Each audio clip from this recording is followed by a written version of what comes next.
이번 시간에는 웹 프로그램을 만들어서 운영하는 과정에 필연적으로 발생하는 데이터들을 체계적으로 저장 및 관리하고 검색 및 활용하는 기능을 전담 처리해주는 데이터베이스의 개념과 필요성에 대해 알아보도록 하겠습니다. 웹 프로그램의 구조를 살펴보면 동전의 앞면과 뒷면처럼 모든 앱 제품은 기능과 데이터로 구성되어 있다는 것을 발견할 수 있습니다. 이 강좌를 통해서 지금까지 설명해온 아톰과 그것을 다루는 방법에 대한 내용은 대부분 앱의 기능을 구현하는 것과 관련되었다고 할 수 있습니다. 그러나 이런 기능이 작동할 때 그림자처럼 항상 따라다니는 것이 데이터라고 할 수 있습니다. 데이터는 앱을 사용하는 사람이 직접 넣을 수도 있고 외부 장치에서 참조해올 수도 있으며 프로그램이 작동하는 과정에서 생성될 수도 있습니다. 이런 다양한 원천에서 발생한 데이터를 지정된 공간에 체계적으로 저장 및 관리하고 필요할 때 손쉽게 검색해서 활용할 수 있게 지원해주는 프로그램이 데이터베이스입니다.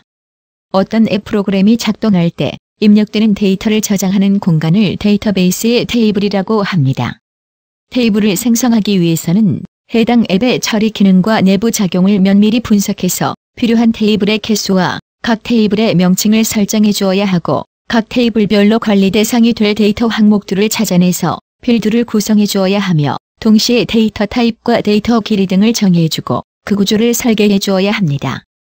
예전에 이런 작업은 데이터베이스에 대한 상당한 기술과 경험이 있는 전문 기술자들만이 감당할 수 있는 일이었습니다.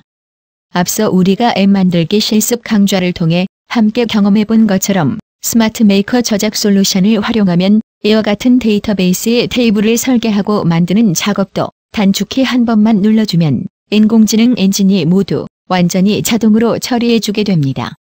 그럼에도 불구하고 여기에서는 데이터베이스는 어떤 역할을 하는지 그리고 프로그램을 운영하는데 얼만큼 중요한 기능을 담당하고 있는지 그 개념과 필요성에 대해 학습해 보도록 하겠습니다. 우선 앱 프로그램의 내부 구조에 대해서 살펴보도록 하겠습니다. 프로그램을 실행하자마자 가장 먼저 눈에 띄는 것은 프로그램 화면상에 구현한 기능을 처리할 때 필요한 서식이 나타나는 것을 확인할 수 있습니다.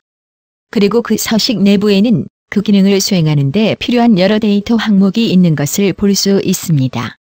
이런 프로그램 화면에서 사용자가 실제로 타이핑해서 각 항목의 데이터를 입력하는 작업을 할 수 있겠죠.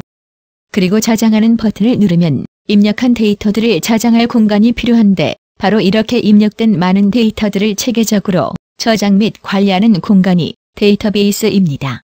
그럼 이렇게 추상적인 개념의 데이터베이스라는 존재에 대해 이해를 돕기 위해 사례를 들어 설명해 보도록 하겠습니다. 여러분이 근무하고 있는 회사의 인사관리 명단을 만든다고 생각해 봅시다. 우선 관리할 직원 정보 항목이 직원 번호, 직원, 부서, 직책, 근무지, 거리 등과 같은 데이터들이라고 가정해 봅시다. 이때 부서, 직책 등과 같이 각각의 구성 항목을 데이터베이스에서는 필드라고 부릅니다. 그리고 직원 번호, 직원, 부서, 직책, 근무지, 거리 등 직원 한 사람을 나타내는 필드들을 묶어 레코드라고 부릅니다. 이렇게 일관된 직원 정보를 담고 있는 레코드들을 여러 개를 모아서 하나로 묶어놓은 목록 형태의 정보 파일을 테이블이라고 부릅니다. 그래서 데이터베이스 테이블은 우리가 흔히 사용하는 엑셀 시트와 같은 표형식으로 구성되어 있다고 생각하면 쉽게 이해할 수 있습니다. 하나의 엑셀 시트 상에서 맨 좌측 AR, BR, CR에 각각 직원, 부서, 직책 등의 데이터를 넣는다면 2열이 바로 하나의 테이블을 구성하는 필드에 해당하게 됩니다. 그리고 1행의 김소미 관련 데이터, 2행의 김덕훈 관련 데이터, 3의 윤대철 관련 데이터 등과 같이 각 행마다 한 명의 직원 정보를 넣게 될 것인데 이렇게 행 하나에 들어있는 특정 정보들을 레코드라고 합니다. 즉 필드가 모인 것을 레코드라고 합니다. 그리고 여러 명의 레코드가 집합된 엑셀 시트 표 전체를 하나의 테이블이라고 할 수 있습니다. 그리고 실제로 실무 현장에서는 지금까지 설명한 직원 정보 테이블과 같은 여러 가지 데이터 테이블들을 만들게 됩니다. 예를 들어 담당자 정보 테이블, 물품 정보 테이블, 거래처 정보 테이블 등과 같이 다수의 테이블을 만들게 됩니다. 이렇게 여러 가지의 테이블을 한 곳에 담아놓은 캐비넷과 같은 역할을 하는 것이 데이터베이스입니다. 즉, 테이블이 모인 것을 데이터베이스라고 할 수 있습니다. 윈도우나 안드로이드와 같은 운영체제의 관점에서 보면 데이터베이스도 하나의 물리적인 형태의 파일이라고 할 수 있습니다. 즉 데이터베이스도 컴퓨터나 스마트폰에 파일 형태로 저장됩니다. 어떤가요? 데이터베이스의 개념을 보다 구체적으로 이해할 수 있게 되었습니까? 그럼 이번에는 데이터베이스를 다룰 때 사용하는 기본적인 용어 몇 가지를 추가로 알아보도록 하겠습니다. 데이터베이스 작업에서는 프라이머리 키라는 용어를 자주 사용하는데 프라이머리 키는 우리말로 주검색 키라고도 하고 약자로 PK 등 여러 가지 이름으로 불리우는데 스마트 메이커 저작 솔루션에서는 기본 검색 키라고 부릅니다. 기본 검색 키는 어떤 테이블에서 특정한 레코드의 정보를 찾을 때나 서로 다른 레코드들을 식별할 수 있는 값을 관리하는 필드를 지칭합니다. 따라서 어떤 레코드의 기본 검색키 필드에 저장된 값은 다른 레코드와 중복된 값이 있으면 안 되는 유일한 값들이 들어가야 합니다. 한마디로 해당 레코드가 담고 있는 정보들을 대표하는 색인값으로서 마치 사람으로 치면 주민등록번호와 유사한 역할을 한다고 할 수 있습니다. 화면에 보이는 고객정보 등록 테이블에는 등록번호, 등록일, 분류와 같은 필드가 총 15개로 구성되어 있습니다. 15개의 필드 중 등록번호라는 필드를 기본 검색키로 설정하고 기본 검색키인 등록번호에는 다른 레코드와 중복되지 않는 유일한 값들이 들어가야 하므로 순차적으로 1씩 증가하여 입력하였다면 제일 마지막 레코드의 등록번호 값이 22이므로 총 22개의 레코드로 이루어져 있는 것을 알 수 있습니다. 이제 테이블, 레코드, 필드, 기본 검색키에 대한 용어가 확실히 이해되셨나요? 데이터베이스를 다루다 보면 데이터 타입 혹은 자료 형태라는 용어도 자주 사용하게 됩니다. 자료 형태는 각 필드에 들어갈 데이터 형태가 문자형인지, 날짜형인지, 정수형, 실수형, 텍스트형, 이미지형인지를 구분해서 지정하는 것입니다. 지금까지 데이터베이스를 구성하는 용어를 하나하나 살펴보면서 기초 개념도 알아보았습니다. 마지막으로 데이터베이스는 저장 위치에 따라 크게 내부 DB와 외부 DB로 분류됩니다. 스마트 메이커 저작 솔루션을 사용해서 앱을 개발할 때 자신의 스마트폰 내부에 설치해서 개인적인 용도로 사용하고자 하는 앱 프로그램을 개발할 수 있고 또는 직장, 학교, 단체 등에서 여러 사람이 접속해서 데이터를 공유해서 운영할 프로그램을 개발할 수도 있습니다. 전자의 경우와 같이 순전히 개인 혼자 사용할 것을 전제로 앱을 개발할 때는 스마트폰 내부에 DB를 생성하고 데이터도 함께 저장하여 사용하게 됩니다.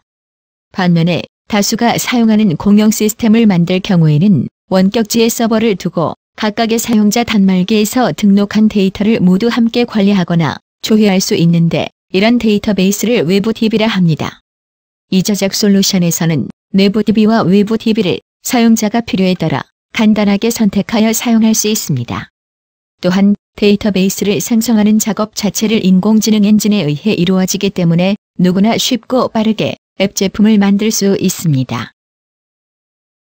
그럼 저작 솔루션을 실행해서 나의 맛집 등록 화면을 열어보았습니다.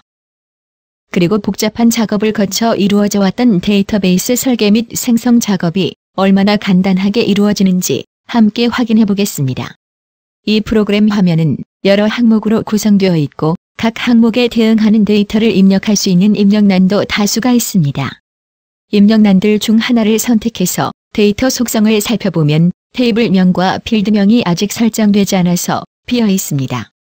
그럼 이제부터 이 앱 화면을 분석해서 데이터베이스 설계에 필요한 데이터 구성 요소들을 탐색해 오도록 하겠습니다. 단축키 F5만 누르면 됩니다.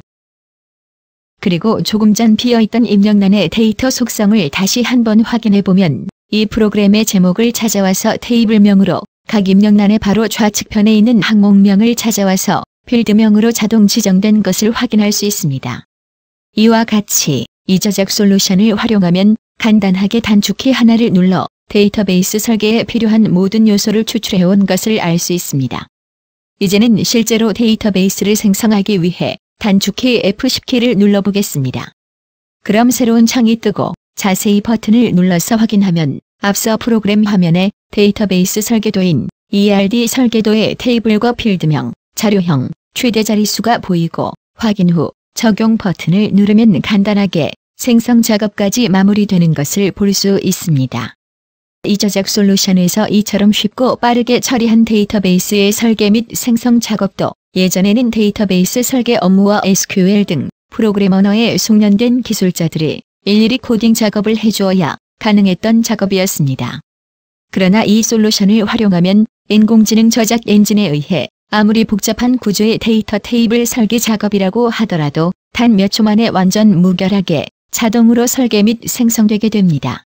이런 것이 가능한 이유는 오늘 이 강좌를 통해서 함께 학습해보았던 데이터베이스를 자동으로 생성하는 작업부터 모든 개발 공정을 인공지능 저작 엔진이 모두 완전히 자동으로 처리해주어 GUI 방식 디자인 작업만으로 구현할 수 있기 때문입니다.